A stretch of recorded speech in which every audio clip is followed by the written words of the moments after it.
Well, hello there. Welcome back to the DCS SITREP, an addendum from DCS SITREP number 31 last weekend, where I wasn't satisfied with some settings that I had in my visuals, and I've also had quite a few setting requests. What are you running? What are you operating in with regards to the game's settings? So here we are. Let's begin with a couple of things first before we look at the specific settings that I have in game. One is I'm running a pretty high-end rig. So we're talking here, it's a Corsair pre-built system, just out of convenience for me. We're running an i9-14900 CPU with 24 cores. I think the clock speed is up to 5.5 gigahertz off the top of my head. So, you know, it runs pretty fast, and it gives me a lot of flexibility in terms of multitasking, and also in particular running software for recording and editing and rendering videos, which can be pretty demanding. We have 64 gigs of RAM. Sometimes I'd like a little bit more RAM, but 64 gigs is mostly plenty. And we have a 4090 gigabyte GPU with 24 gigs of VRAM. So plenty of beef, pretty high-end system, and that is very useful when you're content creating and you're trying to record pretty spectacular looking images to help not necessarily promote the game, although that's a part of my aim, but also just to see how fantastic the game can look in terms of being able to produce some pretty neat visuals. To help with that speed, I have several M.2 drives, some SSDs, and a really big backup drive where a lot of my videos end up in sort of electronic storage. So that's basically the rundown of the rig.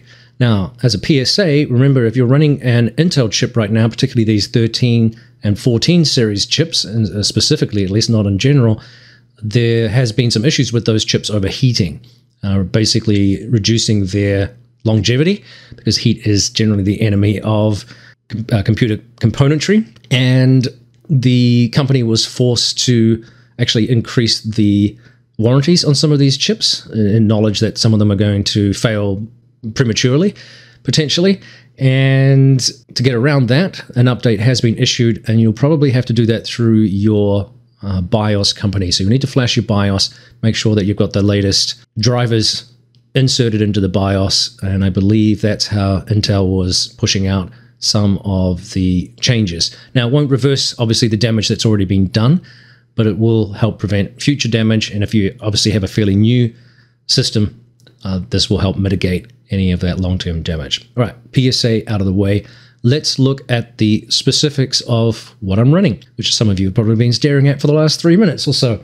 Anyway, 2560 by 1080. I'm running a large, I think it's a 35-inch widescreen monitor or something like that. So it's not bad. It's an older Acer monitor now. It's starting to get a bit stale, but I'm also running VR, which is pretty taxing on the system, hence the need for a beefy graphics card, and obviously the other systems within the computer. So one screen there, we are looking at resolution of cockpit displays. Right now I've got this set at 1024. I don't have it for every frame. I could maybe if I wanted to, but it's not really necessary.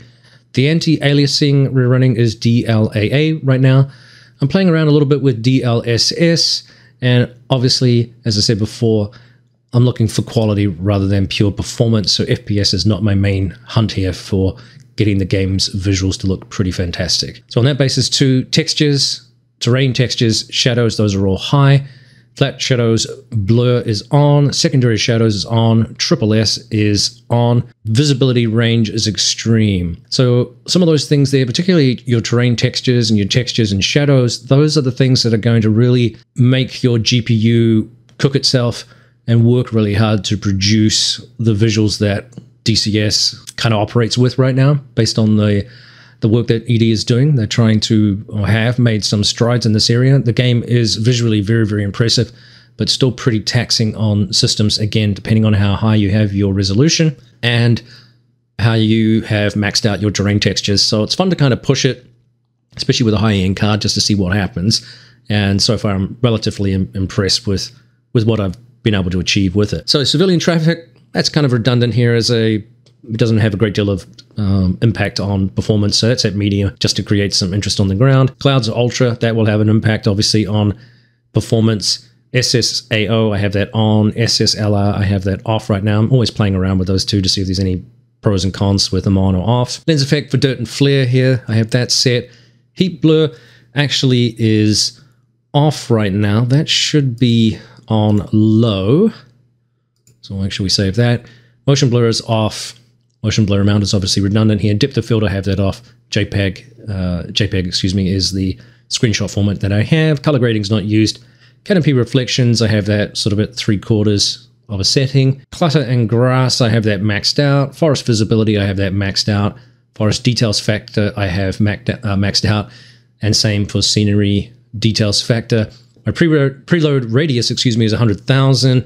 So it does take a little while to load up, especially depending on the aircraft, but particularly, say, the Phantom F4. That takes a while to load into game with all the other bits and pieces. So it's testing the system a little bit. Chimney smoke density, that's at 5. Gamma is at 1.9. The default is 2.2 after some adjustments a while back from ED, where they were able to improve some of the lighting, and they said that should work well as a default for most people. I still didn't like it. Felt it was still a little bit too washed out, so I reduced that a fraction. Again, more of a personal preference. The external field of view, 78 degrees, that's default. The LOD switch factor, more details on distance. I have maxed that out, and this is one that probably will really confuse people. 70 is my max FPS, partly because I'm recording maximum at 60 FPS, but I'm trying to match at least the VR headset to the refresh rate, and that's why I'm using that at 70 frames per second. Obviously, I can support much more than that, and I've actually had fairly good success recently with the VR headset operating in some pretty cluttered environments from the last patch, 50, 60, 70 frames per second, which is really good for VR. And of course, I'm running the Pimax Crystal Lite right now from Pimax. Thanks to Pimax for supporting me with a really great headset, and one that we've done some work on before, and I still plan to do some more videos on that as well as time allows. Anisotropic filtering, that's just set to 4 times. Terrain object shadows are off. Cockpit global illumination, I believe that has a little bit of a hit on your GPU, that's on. Messages, font scale and scale GUI, that's irrelevant here. Rain droplets are high. VSync is on. Full screen is off. I haven't really tested to see the differences. The only reason that I don't run full screen is because sometimes I'm bouncing between different applications, OBS, for example, or something else that I have going on in the background with recording or whatever else it is. And I want to be able to bounce between those things without causing potential crashes of the game, that kind of stuff. So that's the basic game settings. VR I'm running right now. So actually, here's a real simple tip too. Don't forget, if you are plugging in your virtual reality headset for the first time, don't forget to enable it in the game, because otherwise you will be looking at a blank screen or a pair of black screens in front of you. It's an easy thing to do. Actually, you get all excited about getting things loaded up, and then you forget to click a symbol button. If you are in game, if you click that, it will restart. Hopefully, as long as you have everything else up and running properly and you've installed the appropriate software, you should be able to then view the game. So use mouse, cursor's confined to the game window. I haven't forced the pupil distance here. I'm using my headphones because they're better than Pimax's things that are attached to them. They're not bad, but I don't like the feel of them. Bloom effect is on, and we've got the enable HMD mask, and then we've got here use the DCS, excuse me, system resolution, and almost lastly here crop to rectangle. This is really important in terms of it will kind of match one-to-one what you're seeing when you do your recordings and things. Otherwise, this is what happened to me last week.